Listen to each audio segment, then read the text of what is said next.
This last month has been absolutely crazy for Nintendo Switch 2 releases, so today I've got 12 more games that you should buy on the Nintendo Switch 2 that I have played personally. So we're going to break down each and every one of these games and tell you why they're so good on the system. So be sure to leave a like and subscribe for more videos like this in the future, and also let me know in the comments what games you've been playing over the last month and what games you would recommend. But let's get into my list. First up, we have Madden 26 on the Nintendo Switch 2. Now, when I initially reviewed Madden 26 on the Switch 2, I did say there were some performance issues. The game had some hitches here and there, but I can say since the time of recording that review and to now, they have put out a ton of patches that have really increased the stability of this game, and it is running even better on the system. Despite the issues when it did launch, I was still playing this game a ton. I enjoy football games. General football is my favorite sport, so I was just absolutely loving playing Madden handheld, especially with football season starting, watching college football and watching football,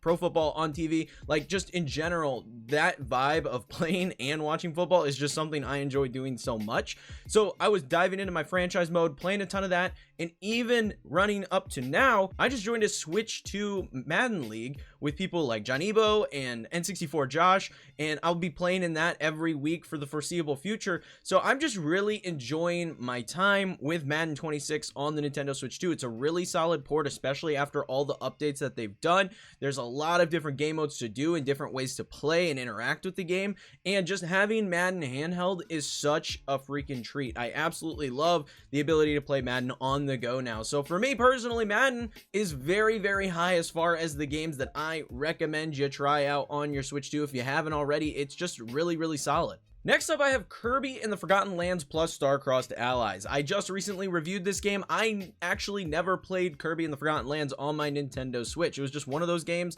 that I wanted to pick up, and I never got around to actually doing so. So when they released the full Switch 2 version, I immediately hopped on that because I wanted to play the base game as well as the DLC, and I played it through all the way its entirety with the DLC as well, and I really enjoyed this game. It's not particularly challenging, but I don't really expect that from a lot of Nintendo games. Like, I can't remember the last Nintendo exclusive game outside of like Metroid that I thought was actually super challenging. So like, for this game, I went in with the right expectations. I didn't expect it to be hard. I thought it was going to be a fun and colorful platforming adventure, and that's exactly what I got. The powers are super cool. Being able to rank them up as you progress through the game is a lot of fun. So I really enjoyed what the base game was. Now, as far as the DLC was concerned, I did also really enjoy the DLC, and I did think that the DLC levels were a lot more fun than the base game levels. I thought there was more creativity, more color. Like, the crystal effect in the Starcross World levels just looks so good. There's something about that sparkle effect that it has that just looks fantastic on the Switch 2. Now, as far as how this game actually looks comparatively to the Switch 1, I feel like as far as the graphics goes, it looks about the same. It looked really good on Switch 1 from all the gameplay that I had seen. It seems like the major improvement is the frame rate in this particular version of the game, which is fine for me personally. I think this game looks good. It is a bit weird that this was a Switch 2 exclusive versus just dropping the DLC on the Switch 1 as well. I feel like it definitely could have had the DLC on the Switch 1, but regardless of that fact, I do enjoy this game a lot on the Nintendo Switch 2, and I would recommend it for anybody that hasn't played Kirby and the Forgotten Lands. Next up, I have Story of Seasons Grand Bazaar. Now, I have just barely scratched the surface on this game, I will say. I started playing this game while I was coming back from Chicago from a wedding. I was just, you know, starting this journey. I've never played a Story of Seasons game before, but I've been on a bit of a cozy game kick lately. So I picked this one up, especially because it's a full game on the cartridge. I wanted to support it.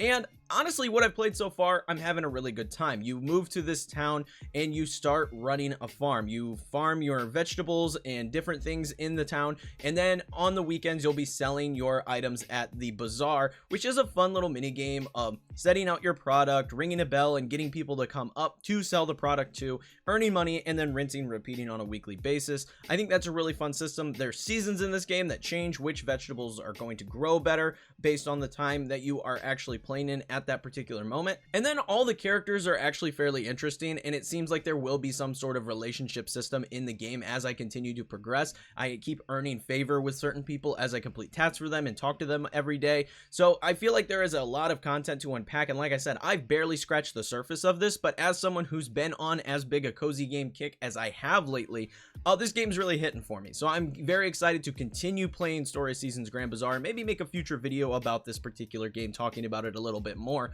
once I get a little deeper into it. But just on a surface level, I'm really enjoying this game. So if you're a fan of cozy games, this is definitely one that you want to keep your eye on, especially if you're a fan of physical games as well, because like I said, full game on the cartridge, it's really nice. Next up, I have Shinobi Art of Vengeance. This game slaps. This game is so good. So this is part of Sega's mission to reboot and rebrand a lot of their older IPs, revitalize them in a sense, and bring them back to the modern eye. And they've crushed it with Shinobi. This is such a cool game where you are playing as Joe Musashi, the leader of the Oboro clan, and you're going out to seek vengeance on an evil corporation that has attacked and destroyed your home village, your clan's village.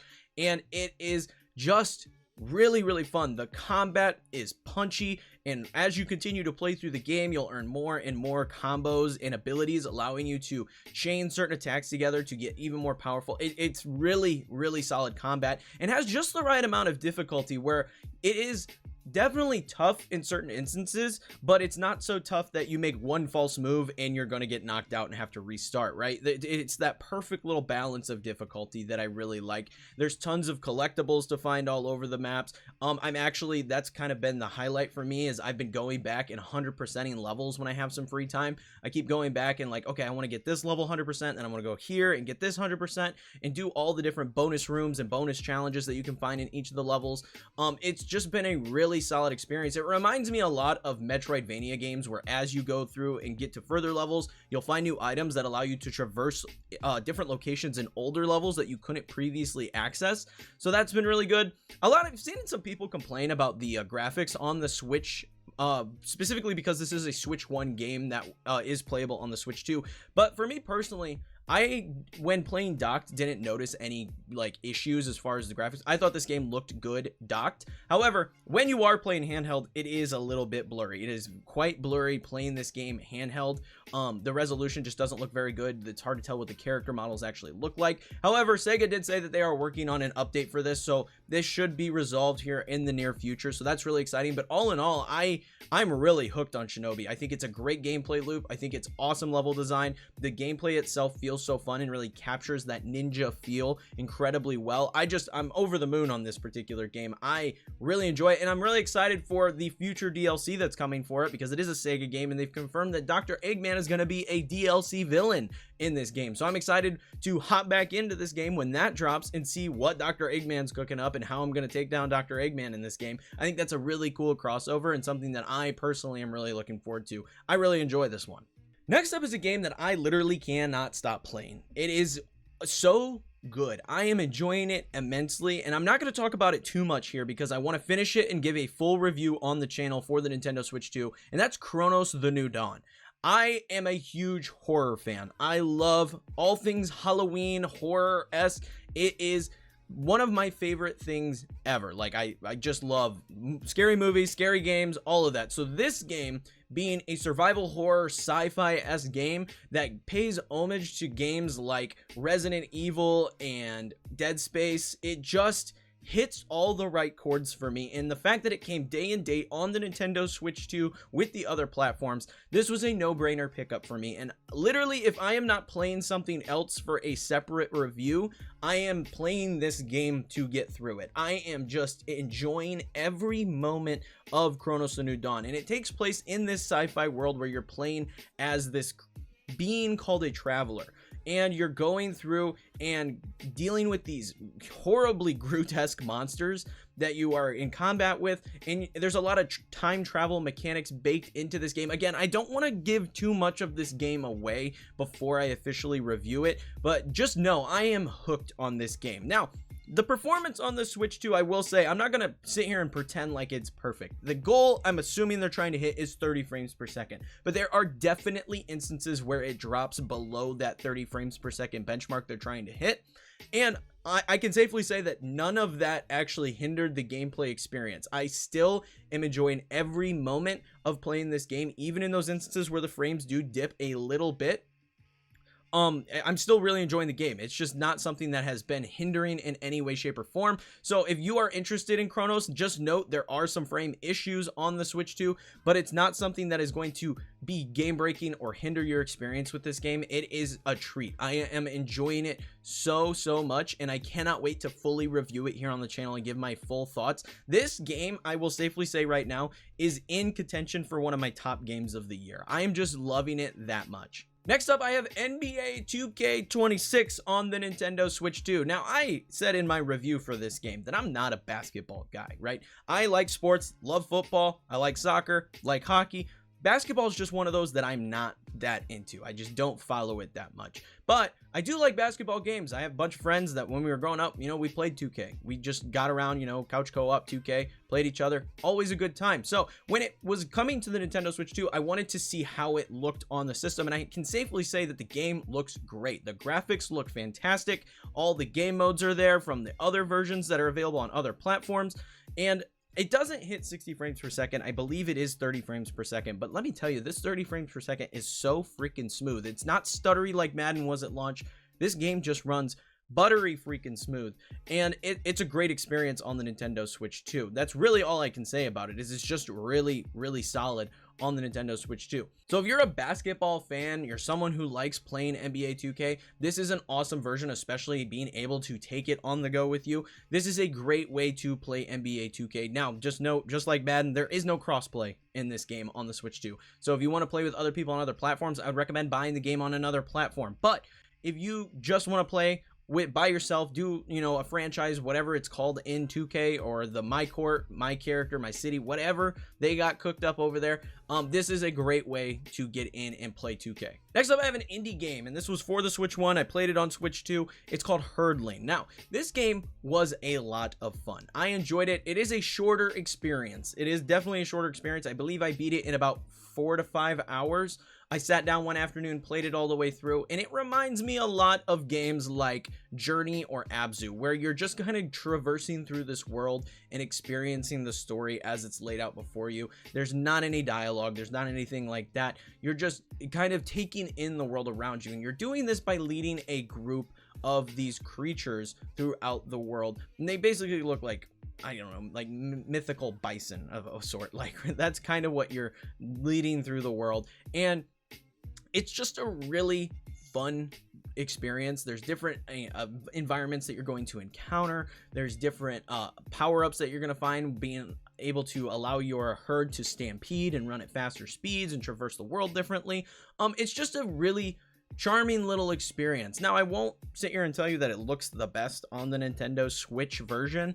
I played it on Steam as well, and it definitely looks better on Steam. However, if you like playing games like this, it's a perfectly playable and enjoyable experience on the Nintendo Switch 2. It just looks a little muddier than it does on other platforms. So just something to note in that regard, because it is a Switch version. There is no Switch 2 version, so it doesn't look quite as good as it could if it was built natively for the Nintendo Switch 2. Next up, I have Daemon X Machina Titanic Scion, another game that I'm absolutely hooked on. Absolutely love Daemon X Machina. I talked about it when I reviewed the demo way back when. I gave my impressions on the demo, talked about my thoughts when the demo dropped, and I said that this game was going to hook me, and it's officially out, and it has hooked me. This is a mech building game with a lot of open world scenarios, tons of missions to complete, and online multiplayer, so you can squad up with friends to take on big bosses and enemies found throughout the world. In this game is packed to the brim with content. There's so much to do, whether it be from different mission types, mini games, things of that nature, taking on different enemies, but also in the sense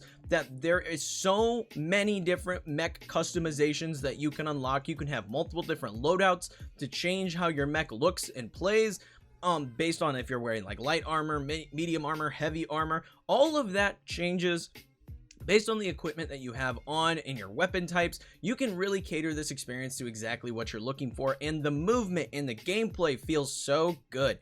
Oh man, the fighting feels great as you're zipping around with your jet-powered mech and, shooting guns or throwing your weapons at it. It's so fun. Flying around is probably one of my favorite things. I feel like they really nailed the flying in the mechs in this game. It really feels like you're Iron Man, essentially, flying around the world. I really like that aspect of the game. And they've already announced new stuff is coming. They're already announced that there's going to be new boss events that they're going to do where you can take on certain bosses and get certain rewards for doing that. They announced that there's going to be some paid content coming later down the road. So there's going to be a lot of updates coming to this game that is really exciting, honestly. It reminds me a lot of kind of Monster Hunter in that way, where they drop a new monster and you can do the new monster hunt and things like that. They're dropping new bosses so you can do the boss fights and stuff like that. So I think this game is just really awesome, and being someone that played the original game and liked it but wasn't like over the moon about it, this game improves the original game's formula in every way and is so much better that I really can't put into words how much I enjoy Daemon X Machina on the Switch 2. It's just a really awesome experience, and it's probably gonna hook me and be that game that I keep going back to, much like Fantasy Life I is. Gonna be that game that I keep going back to at least until Borderlands 4 comes out. Next up, Star Wars Outlaws. This game got so much crap before it launched. Like, people were saying it was awful. It ran like crap, and that's just not true. This game runs beautifully on the Nintendo Switch 2, and they've already actually updated the game, so it's running even freaking better than before. So this game is an older Star Wars game that released on next-gen consoles exclusively, PS5 and Xbox Series X, and it wasn't received super well. So I was, curious. I didn't play it at that time, what it was going to be like on the Switch 2. So I bought it on launch day, and honestly, I'm really into this game. I think it's really awesome. I enjoy a Star Wars story that doesn't necessarily cater itself to Jedi and the Force and all that stuff. This is a different side of Star Wars that you don't normally see, where you're playing as a, thief, smuggler, whatever you want to call it. In the Star Wars universe, you're working for different cartels and outlaws in the world of Star Wars and ranking up your reputation with them, earning you different rewards, taking on different missions. And the open world, even on like the speeder and stuff, this game is running at a very consistent 30 frames per second. I don't know that I've noticed a single glitch or hiccup while playing this game anywhere. It doesn't matter if I'm doing space combat, it doesn't matter if I'm on a speeder, it doesn't matter what I'm doing. I haven't noticed any issues playing this game, and genuinely, I'm kind of hooked on this game. And that's because, for me personally, I am a fan of Ubisoft titles. Those games like Assassin's Creed, Far Cry, that are just kind of the same game every year that they release over and over, the same concepts, there's like the same side objectives that you go do. I like that. I view Ubisoft, someone left a comment saying this, and I could not agree with it more, but I view it as gaming junk food, where it's not something that you're always looking for. It's not something that's always the exact experience that you want, but it's always good when you get a taste of it, right? So that's kind of how I view Ubisoft titles, and Star Wars Outlaws is hitting for me. It's a game that I'm really struggling to put down. I constantly am going back to it. So I really am excited to continue playing Star Wars Outlaws, finish the story, do some extra stuff in it. I'm really enjoying my time with it. It's one that I personally recommend if you're a Star Wars fan. Next up, it's got to be on the list, Silksong. I mean, this game's great. It just takes everything that Hollow Knight did right and then improves upon that formula. It has been a blast to go through the world, this beautifully crafted and beautiful art style world.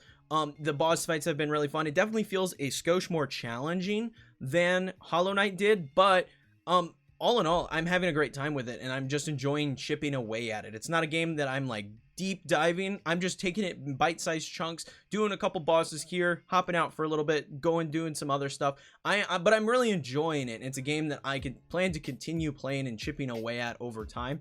It's really fun. I'm not like the biggest Souls-like person, but I do like the more side-scrolly indie style games, and this just kind of hits that chord perfectly, where it takes that blend of Souls-like gameplay with that indie side-scrolling adventure that I enjoy so much, slaps them together, and makes an experience that may not be my personal favorite experience, but be an experience that I enjoy quite a bit and will continue to play and chip away at. Next up, I have Discounty. We've talked about this game a couple times on the channel here. This is a new life sim cozy game where you are moving to this town of Blomkest in order to run a convenience store for your aunt. And you are doing this simply by the most monotonous, kind of tedious looking minigame ever, where you're going, you're stocking your shelves, you're running a cash register, and you're upgrading the store as you continue to play through the game. And like I said, it looks tedious, but it's honestly a lot of fun. This minigame of running the store is an absolute treat. I really enjoy it. And then the overall location of Blomkest and the citizens that live within this town. You start to work with them, acquire trade deals through certain people through the town to increase the amount of product availability at your store. You find out other storylines between different characters in the town. There's a lot going on in this little town. It's very drama filled, and it's a really good time. As I continue to play through the game and learn more about the town, I really enjoy all the different aspects, because it feels like there's two games in one here. It feels like there's the game of running the grocery store and doing the life sim stuff, but then there's also the game of what is going on in Blomkest. So I really like that aspect of discounting, and it's one that I definitely recommend you check out. The final game on this list is Donkey Kong Bonanza, and it snuck back onto this list. I covered it in the last time we talked about one of these videos. And I wanted to include it again because the DLC literally just came out for Donkey Kong Bonanza. I reviewed it here on the channel, and I really like this DLC for Donkey Kong Bonanza, and that's specifically what we're talking about here. Donkey Kong Bonanza DK Island and Emerald Rush is a really fun addition to Donkey Kong Bonanza that gives you a new location in the form of DK Island, but the big thing is the new DLC game mode, the Emerald Rush. And what you'll do in Emerald Rush is Void Kong hires you to go out and smash a bunch of emerald ore that he has discovered all throughout the different layers of Donkey Kong Bonanza. And by doing this, you'll enter this round-based mini game where you'll go through, you'll have a quota that you need to hit within each round as far as how much ore you need to collect. And by collecting that, you'll be able to progress to the next round. And you just keep smashing. Finding fossils are going to give you perks that are essentially multipliers to increase the different ways that you can gain the emerald ore when you're smashing stuff or defeating enemies. And then all your skills in this game mode have been reset, meaning that as you play through them, you'll find Banandium gems, and you'll be able to smash those to gain new skills and be able to continue powering Donkey Kong up to get the highest score in this minigame. It essentially turns Donkey Kong Bonanza into a roguelike game, and I love that. I think it's so incredibly fun. I cannot get enough of it. The replay value is so crazy high because you can go through multiple different layers and play this game mode. It's just really cool. And on top of that, there are additional difficulty levels. So you're able to up the ante, up the difficulty, take some things away. Like the higher you get, the less bonanzas you can use. So you really have to kind of adapt and overcome in some of the higher difficulties. And they provide a challenge for Donkey Kong Bonanza that just wasn't there in the base game. So I personally think for $20, the amount of content that you get out of this DLC is so high because the replay value is just through the roof. So really, I highly recommend playing this particular DLC for Donkey Kong Bonanza. If you liked the base game, it is a lot of fun. It is worth noting you do have to finish the story of Donkey Kong Bonanza to partake in the DLC, but that is just something I wanted to throw in there. But yeah, I am absolutely loving Donkey Kong Bonanza Emerald Rush. It is such a fun game mode. But that is going to be it for my list of 12 games that you need to play on your Nintendo Switch 2 right now. I hope you all enjoyed this video. Let me know in the comments below what games from this list you agree with, disagree with, all that fun stuff. We like to have conversations here. We just like to be nice about it. Remember that. But also, if you want to support the channel in any additional way outside of just watching videos, there is the membership option. It's not a required thing at all. Please do not feel obligated to sign up for that. I just like to mention it if that is something that you are interested in to get some additional perks and stuff here on the channel and support me in an additional way. Also, check out the Discord. People over there hanging out, playing Nintendo Switch 2 stuff all the time. But like I said, that is it. Leave a like, comment, subscribe. That helps me out, helps the video out, and helps the channel out immensely. But until next time, peace.